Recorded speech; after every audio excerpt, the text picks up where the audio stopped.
Ravi de vous retrouver en direct depuis Kinshasa. Bonjour à tous et à tous et bienvenue à vous si vous nous rejoignez dans cette première édition du journal sur notre antenne. Mais tout d'abord dans l'actualité de ces matins, les parlementaires européens s'impliquent dans les efforts de restauration de la paix à la partie est de la République démocratique du Congo. Tenez, une forte délégation des parlementaires européens a été reçue hier dans la soirée par le président de la République, Félix-Antoine Tshisekedi Tshilombo. C'était à la cité de l'Union africaine. D'autres détails dans ce reportage est signé Pierre Kibambousomoui.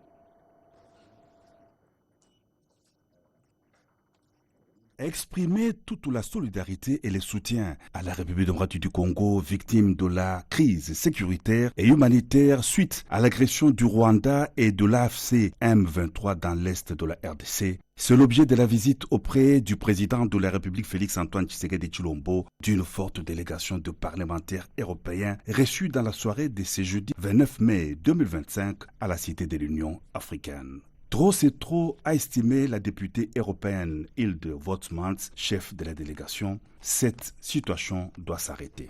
C'était une rencontre très chaleureuse. On est ici venu avec cette délégation très forte du Parlement européen. On était 10 députés européens de différents partis, de différents pays, pour donner un message très clair et fort. On est à vos côtés de la part de l'Europe. Parce qu'on regarde vraiment la situation humanitaire. On veut vraiment donner notre soutien au peuple congolais. On a parlé des défis, on a vraiment parlé de l'aide que l'Europe peut faire pour le peuple congolais. On a parlé des femmes violées, les violences sexuelles comme arme de guerre, que ça doit s'arrêter. On est 2025. Chaque 4 minutes, une femme est violée. On veut vraiment mettre ça comme sujet important, qu'on est là pour soutenir les femmes. L'Europe est à leur côté avec des projets pour leur soutenir. On a bien sûr aussi parlé des différents processus de paix et le rôle que l'Europe peut jouer, parce que vous savez très bien que l'Europe a voté une résolution très forte, à presque l'unanimité, pour vraiment condamner l'agression par la M23 soutenue par le Rwanda au Parlement européen. On était un des premiers à vraiment déclarer ça et pour dire que cette atrocité doit s'arrêter. Alors l'Europe est aussi ici pour dire qu'on veut jouer un rôle, qu'on peut aider dans le processus de paix parce qu'on cherche un paix durable pour le pays. Ça fait 30 ans que le peuple souffre d'une guerre et on veut vraiment donner ce message qu'on veut parce que l'Europe et le Congo, c'est des continents avec des valeurs communes. Présent à la rencontre de la délégation du Parlement européen avec le chef de l'État, le président du Sénat Jean-Michel Sama Lukonde avait invité lors de sa mission à Paris et Bruxelles cette délégation conduite par la députée européenne Hilde Woutmans, coprésidente du Parlement Afrique-Europe, à venir s'imprégner des réalités profondes de la RDC en proie à l'agression et à des conflits armés depuis 3 décennies. Porteur d'un message de fraternité du président Denis Sassou Nguesso à son homologue Félix-Antoine Tshisekedi Tshilombo, le ministre congolais de l'Intérieur Zéphirin Mboulou a été reçu hier également dans la soirée par le président de la République Félix-Antoine Tshisekedi Tshilombo, qui a eu également d'autres entretiens avec les diplomates italiens en poste en République démocratique du Congo. Explication Pierre Kibambousomoui.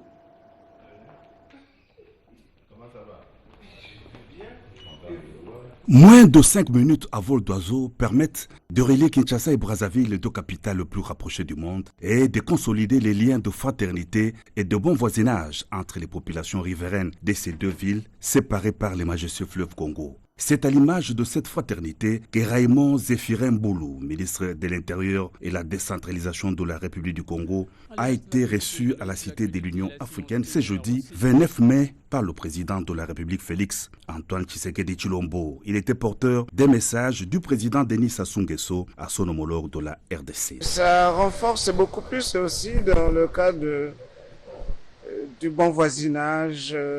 Vous savez, nous sommes deux pays frères avec 1550 km de frontières.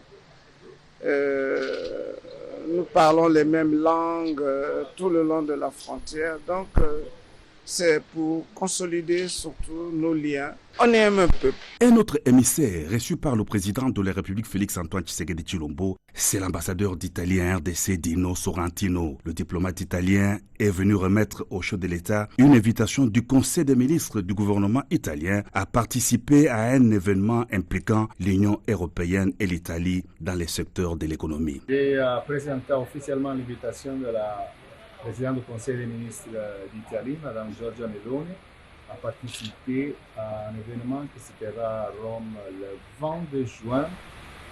C'est un événement conjoint entre le gouvernement d'Italie, au côté économique, bien sûr, sur le plan Mattei, et l'Union européenne, avec Mme von der Leyen.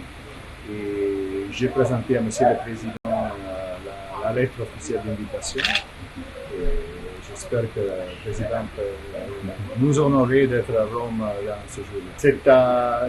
C'est un projet qui,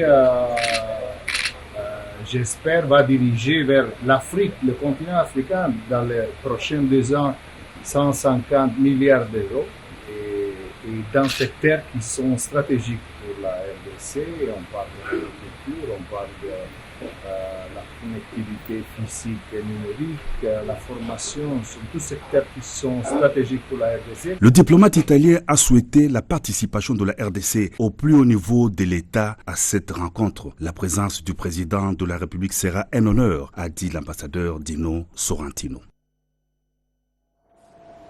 Et dans le reste de l'actualité, examen au Sénat de la question orale avec débat adressé au directeur général de la Caisse nationale des péréquations, Coco Jacques Moulongo, sur le fonctionnement de cette institution. Reportage signé Janine Kalinga.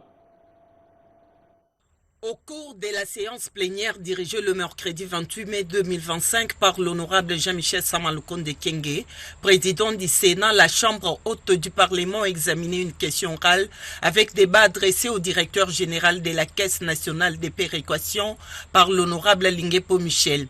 La principale question portait sur la politique de la Caisse nationale des péréquations pour renforcer la solidarité nationale et corriger les déséquilibres de développement.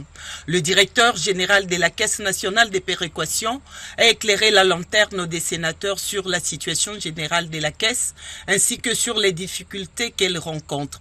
À l'issue du débat, Coco Jacques Moulongo a sollicité un délai de 48 heures pour avoir le temps de répondre aux questions et préoccupations soulevées par les honorables sénateurs, délai qui lui a été accordé.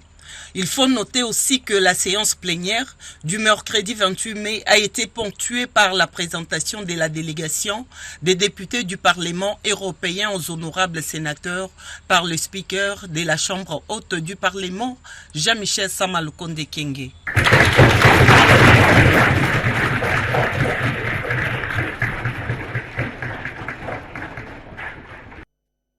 Et puis cette nouvelle qui vient de nous parvenir avant de poursuivre cette édition du journal, à la suite d'un rapport lui présenté par sa commission spéciale, la plénière de l'Assemblée nationale a autorisé au cours d'une plénière l'ouverture d'une instruction judiciaire contre les ministres d'État, ministres en charge de la justice. Constant Moutomba, nous reviendrons avec force détail dans nos prochaines éditions. Restons toujours à l'Assemblée nationale où vient d'être déposée la question orale avec débat adressé à la ministre d'État, ministre de l'État en charge de l'environnement, Eve Bazeiba, au sujet de la gestion de la tourbière et du carbone 40 dans la partie du bassin du Congo. On en parle dans ce reportage signé Piero Mbouyou Saïdi.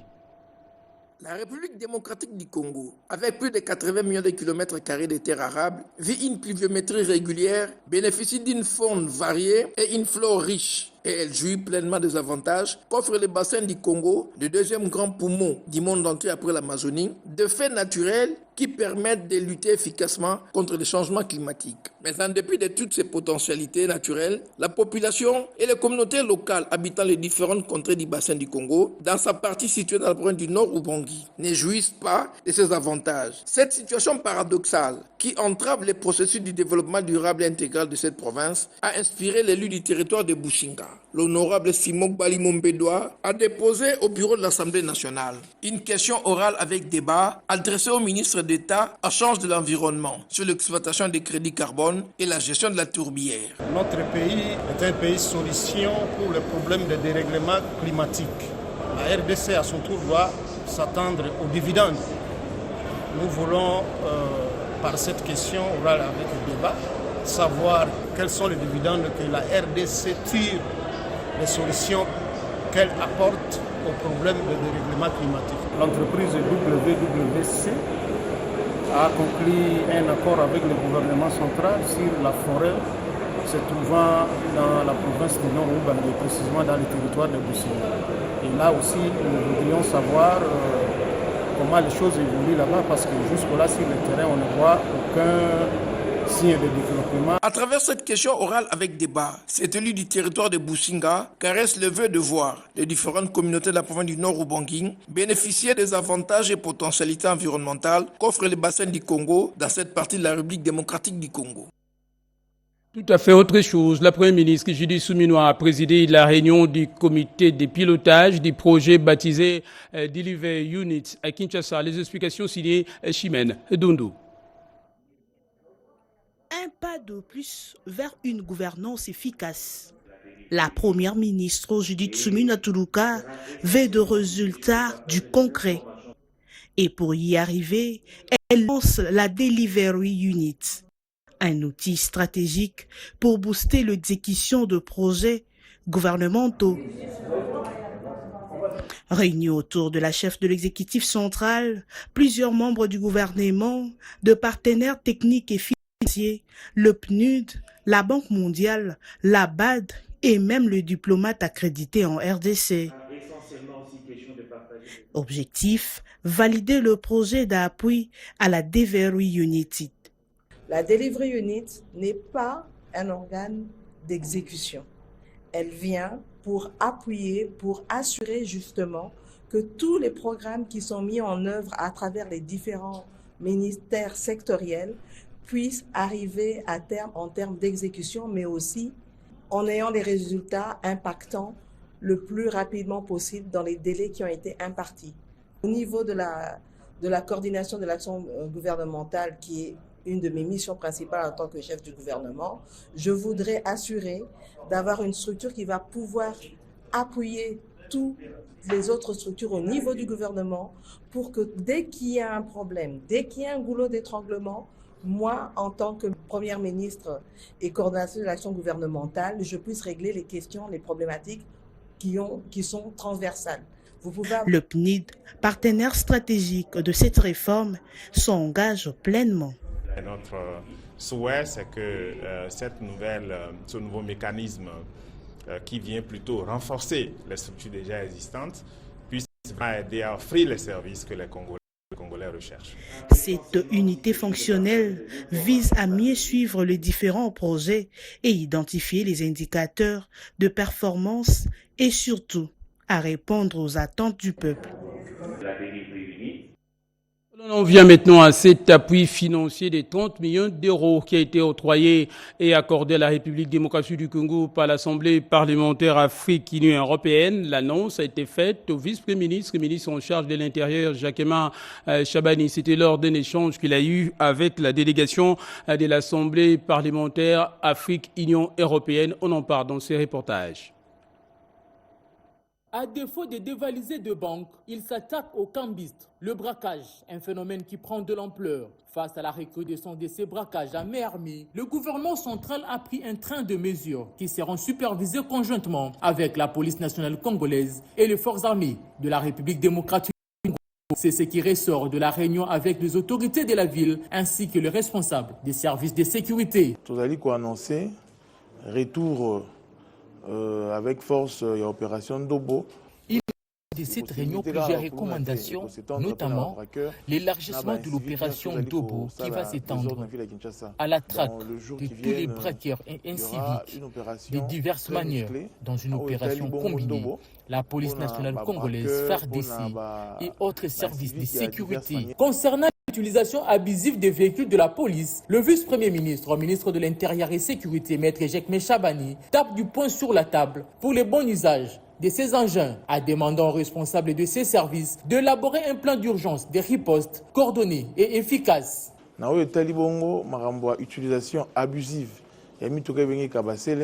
Concernant l'utilisation abusive des véhicules de la police, je vous demande de dénoncer tout acte visiblement incivique de ces véhicules et les coupables seront déférés devant la justice. Cette rencontre marque une étape décisive dans la lutte contre le banditisme urbain avec la mise en contribution de l'opération Dobo qui ne se limitera plus uniquement à la lutte contre le Koulouna mais aussi s'étendra également à la traque des auteurs de braquage. Le gouvernement mise sur une approche combinant intelligence opérationnelle, présence renforcée sur terrain et implication citoyenne dans l'objectif d'éradiquer les braquages et de restaurer la quiétude de la population. Vous l'aurez compris et corrigé avec moi, il s'est plutôt agi des échanges que le vice-premier ministre, le ministre en charge de l'Intérieur a eu avec le gouverneur de la ville, Daniel Bumba-Lubaki, sur la sécurité dans la ville de Kinshasa. Dans le reste de l'actualité, le ministre de la Communication et Médias, Patrick Mouyaya Katemboué, s'est entretenu avec la délégation de l'Union nationale des caméramans du Congo, venue plaider pour la reconnaissance de l'importance du métier des caméraman comme pilier essentiel de la production audiovisuelle en République démocratique du Congo. Reportage signé Gaïta Magalano. C'est une première pour le président de l'Union nationale de caméramans du Congo de présenter officiellement au ministre de la Communication et Médias le cahier de charges pour leur mandat de 5 ans à la tête de ces structures. Passer en revue toutes les étapes que l'UNCC a connues depuis ses élections jusqu'à ces jours, Patrick Mouyaya Katemboué et Merlin Kamalandois l'ont fait dans une ambiance de convivialité. Les échanges fructueux, l'excellence a été très heureux de voir le caméraman aujourd'hui s'organiser. Le programme semestriel que nous avons déjà élaboré. C'est aussi l'occasion de voir la bénédiction d'un père, comme vous savez, l'excellence Mouyaya fut aussi caméraman, pour ceux qui ne le savent pas, et étant aussi notre père, étant notre modèle, étant notre icône, mais aussi notre ministre de tutelle, c'était aussi occasion pour nous de recevoir ses orientations, ses conseils, mais aussi sa bénédiction, parce que nous atterrissons à Matadi pour l'installation du comité provincial du Congo central. Le ministre de l'Écoute et de la Parole a quant à lui demandé au comité Kamalandois d'exiger aux caméramans membres de respecter les normes de ces métiers nobles qui s'y pratiquent quotidiennement aux côtés du journalisme et de la communication. L'Union nationale de caméramans du Congo a présenté au ministre aussi quelques réalisations depuis l'arrivée du comité. Il s'agit notamment de la dotation d'un bureau à la concession Procoki, l'identification en cours de tous les caméramans de la RDC, la campagne patriotique contre le poison rwandais, la promotion de la destination RDC à travers le Belles Images, ainsi que l'installation de comités provinciaux.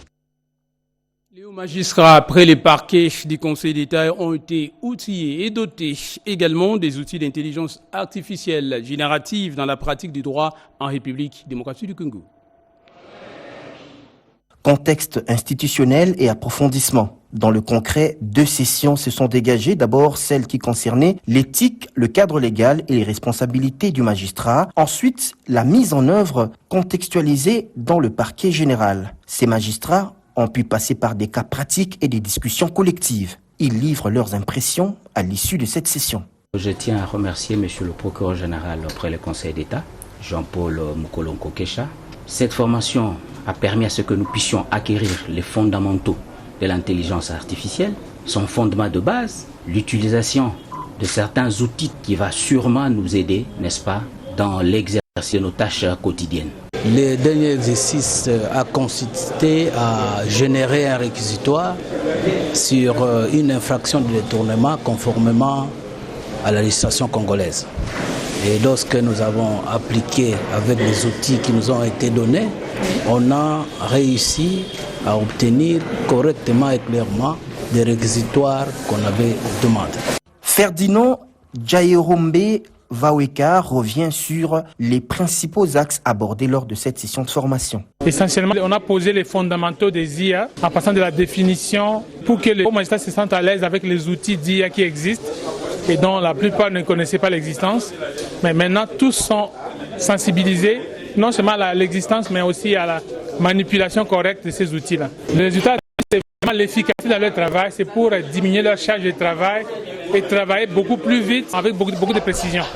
Cette formation était véritablement une immense opportunité pour ces hauts magistrats du parquet général près le Conseil d'État de moderniser leur approche fonctionnelle en s'adaptant à l'évolution fulgurante des nouvelles technologies de l'information et de la communication.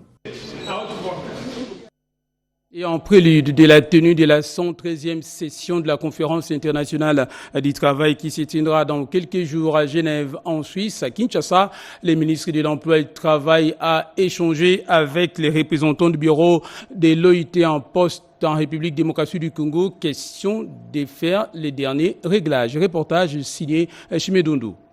Au cours de cette rencontre, représentants pays de l'Organisation internationale du travail en RDC et Ephraim Akwakwa, ministre congolais de l'Emploi et du Travail, ont discuté de tas d'agendas de travail décents à RDC. Comme en lycée, la République démocratique du Congo a un agenda de travail basé sur 4 piliers, à savoir l'emploi, la prévoyance sociale, le dialogue social et l'application effective des conventions internationales du travail qui ont été ratifiées par la RDC. C'est confiant à la presse au sorti de cette audience, représentant pays de l'Organisation internationale du travail reconnaît que le Congo, sous l'ère Tshisekedi et le gouvernement que dirige Judith Suminwa Tuluka, malgré la crise, a fait des avancées significatives dans chaque pilier. Nous avons fait le point sur l'état d'avancement, notamment sur les gaps par rapport à chaque pilier et des actions idoines et des mesures qui ont été prises par la République démocratique du Congo qui a, on peut le dire, de très bonnes avancées sur certains piliers. Au niveau du ministère du Travail, le réajustement du SMIC et l'augmentation du SMIC sont des actions très importantes qui relèvent aussi du pilier protection sociale et nous sommes très satisfaits de cela. Cette rencontre se tient à quelques jours de la tenue de la Conférence internationale du travail à Genève. Ces mandats tripartites se retrouvent régulièrement une fois l'an au mois de juin pendant 2 semaines pour discuter de questions du monde du travail et voir quelle est l'évolution et quelles sont les contraintes dans ce monde. Signalons que la délégation de la tripartite RDC sera conduite personnellement par le ministre de l'Emploi et du Travail, Ephraim Akwakwa. Le respect et la protection de la nature et de l'environnement, tel qu'est recommandé et ordonné par la Bible chrétienne, était au cœur d'une matinée de sensibilisation des fidèles de l'église du Christ au Congo. Iverson Kaboba pour le reportage. Cette matinée des plaidoyers sur l'assainissement résilient au changement climatique tenue à l'église du Christ Congo s'inscrit dans le cadre d'une sensibilisation des fidèles de l'ECC sur la protection de l'environnement. À travers cette matinée, les hommes de Dieu ont sensibilisé leurs fidèles à la protection de l'environnement tel que voulu par Dieu après la création de toutes les espèces dans le monde. Il s'agit d'encourager des pratiques respectueuses de l'environnement et de promouvoir des modes de vie plus durables, a expliqué la révérende Lise Vibila, secrétaire générale de la diaconie ECC. Le premier objectif, c'est de mettre tous les groupes qui partagent le même objectif pour l'assainissement, de les mettre ensemble pour réfléchir. Parce que quand vous êtes ensemble, je pense que la réflexion peut aller très bien. Et après, vous pouvez faire des projets qui peuvent avoir l'impact sur terrain. Pour sa part, Honoré Kilendo, lui, a circonscrit son discours sur l'assainissement de la ville, province Kinshasa. L'objectif pour nous, ce n'est pas de continuer à voir cette pollution-là, c'est d'arriver à apporter des solutions tant soit peu pour que la ville soit assainie. Et nous avions bien dit que pour que ceci soit faisable, nous devons passer par l'éducation. Nous devons aussi dire aux ménages qui habitent dans la ville de Kinshasa, pourquoi pas dans la RDC, que ces immondices que nous sommes en train de voir maintenant, nous pensons que c'est de la blague. Mais demain ou après-demain, ça va créer beaucoup de maladies, beaucoup de désastres que nous ne savions pas imaginer. À l'issue de la matinée, les participants ont appris une nouvelle énergie pour renforcer davantage la parole de Dieu avec sa particularité sur l'environnement. Notons que la protection de l'environnement est essentielle pour préserver la diversité des espèces vivantes et les écosystèmes. De Kinshasa, nous partons pour Isiro dans les Hauts-Ouélé, où les chargés de mission des chefs de l'État dans le Grand Nord a procédé au lancement de la première édition du cadre permanent de concertation et de coopération interprovinciale issu de l'espace Grand Oriental. Reportage.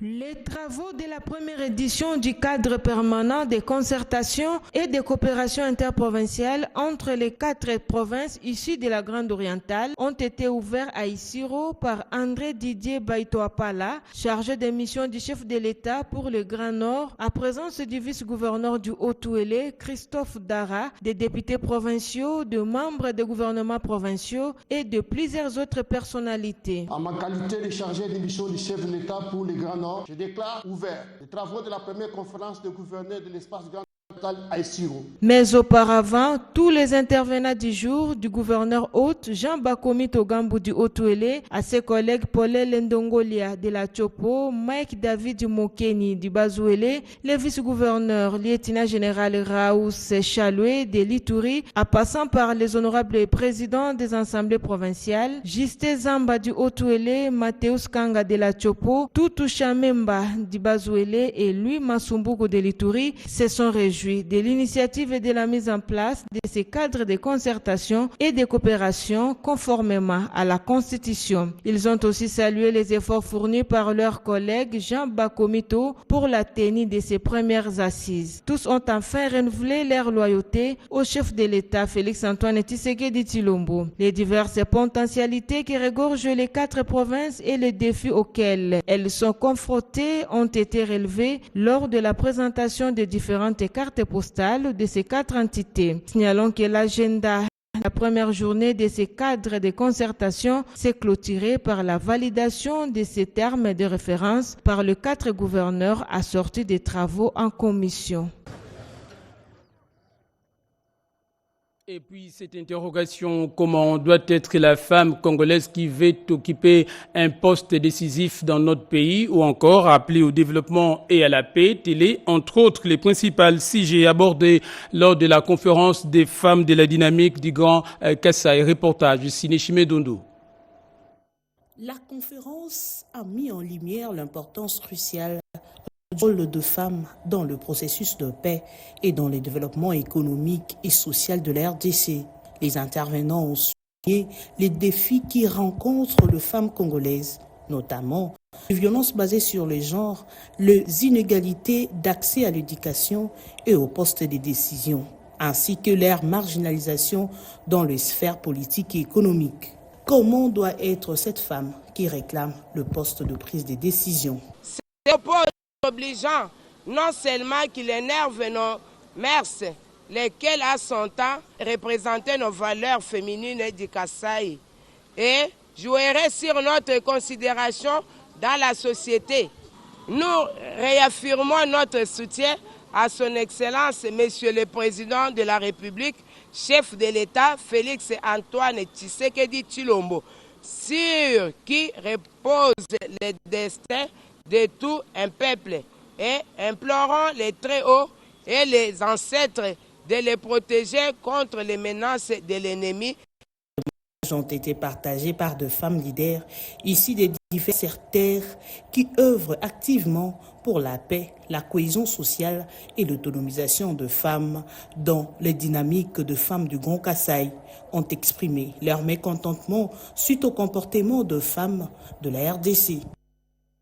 La Croix-Rouge RDC a organisé un atelier de sensibilisation et de diffusion des outils de riposte avec pour entre autres objectifs de renforcer la réponse face aux urgences sanitaires et humanitaires en République démocratique du Congo. Les images de Maurice Mbewa sont commentées ici par Joël Makela.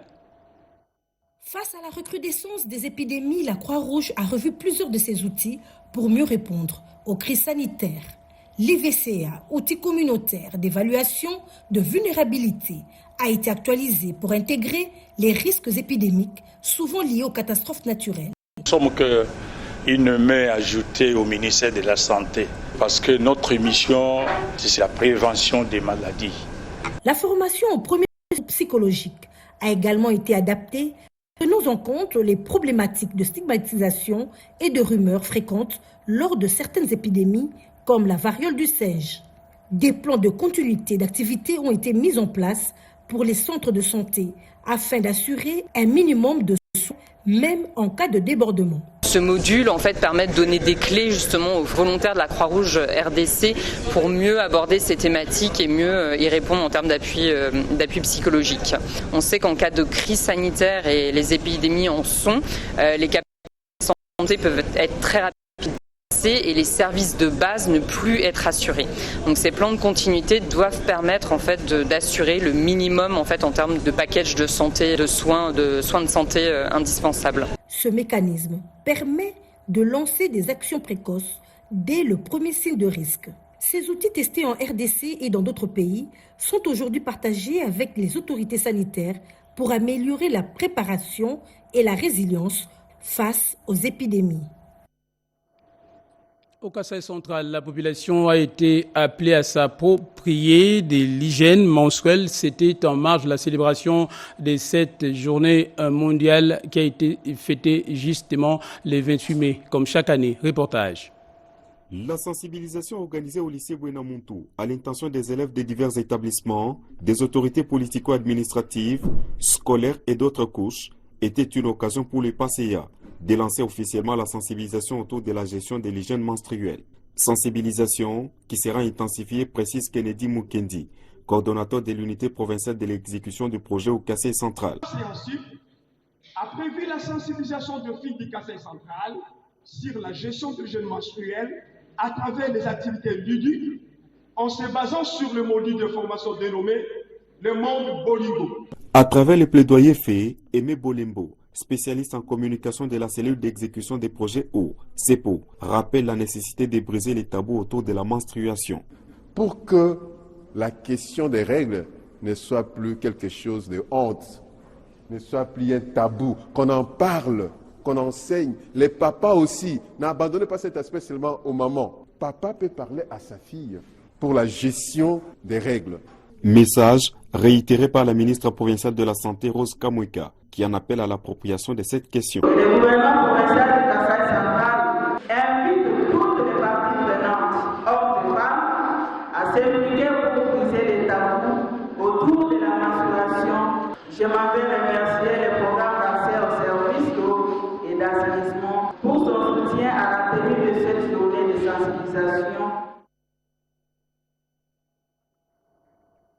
Et pour finir, nous allons nous attarder cette fois-ci à cette séance de restitution des travaux de la 37e session du Conseil national du travail tenue au mois d'avril dernier. Reportage Yolande Voka. Des chiffres et statistiques qui augurent un futur proche meilleur pour le monde du travail en République démocratique du Congo. La 37e session du Conseil national du travail a permis de passer au crible plusieurs matières importantes dans l'amélioration des conditions sociales du personnel public, notamment l'ajustement du SMIC qui est passé de 7 075 à 14 500 francs congolais jusqu'au mois de décembre 2025 et qui sera réajusté de 21 500 francs congolais à partir du mois de janvier 2026. Les taux de cotisation patronale dus à l'ONEM, Office national de l'emploi, et à l'INPP, Institut national de préparation professionnelle, est revu à la hausse de 4% pour l'INPP, de 0,2% à 0,5% pour l'ONEM. Les mesures d'application de l'ordonnance sur la couverture santé universelle étaient également sur la table de cette tripartite gouvernement, employeurs et travailleurs. Nous profitons de l'occasion pour féliciter d'abord son Excellence, Monsieur le Président de la République, pour les soucis d'amélioration du pouvoir d'achat de la population. Dans un très proche avenir, la population pourra voir les effets se réaliser. En ce qui concerne le taux de cotisation patronale dû à l'INPP, Patrick Ngoulou précise. L'INPP a amélioré ses prestations. L'INPP est passé de 10 centres de plus ou moins en 2006 à 45 000 centres modernes aujourd'hui équipés. Donc ce qu'il fallait donner les moyens à l'INPP pour pouvoir jouer pleinement le rôle que le gouvernement attend de lui. Ces avancées traduisent en actes la volonté du gouvernement d'améliorer le pouvoir d'achat de la population. Voilà pour l'essentiel l'actualité de ce matin, édition coordonnée par Jacques Kaboba Seduga Moukoumina. Merci à vous de l'avoir suivi où que vous soyez dans le monde. Merci également à nos équipes, à la rédaction et à la régie, notamment à Pécho, Moubenga, Mamita, Bangoulou, Ano, Omouti, Émile Zola, ainsi qu'Alain Sodiga. C'est que nous avons pu vous informer. Restez avec nous. L'actualité revient tout à l'heure à 13h30 avec Marie Kalong à la présentation, 19h. Paulette Lomba sera également avec vous. Moi, je vous dis merci et à demain.